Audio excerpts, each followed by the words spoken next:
I'm Jake Clarkson. I'm the laboratory specialist here at Bluefield State. Today we're building some of these robot dog kits. And now they've got the dogs built, the robotic dogs, and now they're working on building a dance routine. So we're going to do a dance routine like we did with Astro, our bigger dog. So now we're taking the little dogs and we're learning the aspects of coding. We press one button and he does this nice whole dance routine. Well, what that is a whole bunch of little steps saying you got to move the leg, you got to shift your weight over here. You have to do all these things. And then what people usually don't get to see is all the work behind the back end that does all that stuff with the one button press.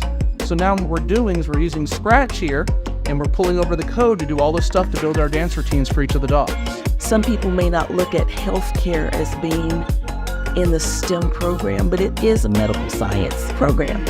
And it is a way to introduce students not only to sonogram, radiology, and hopefully nursing in the future, but we're also doing engineering and computer science. And to see those students putting together a robotics dog, programming it to do coding, doing whatever they want it to do at that point, it's exciting, and they understand that this is something that they can do.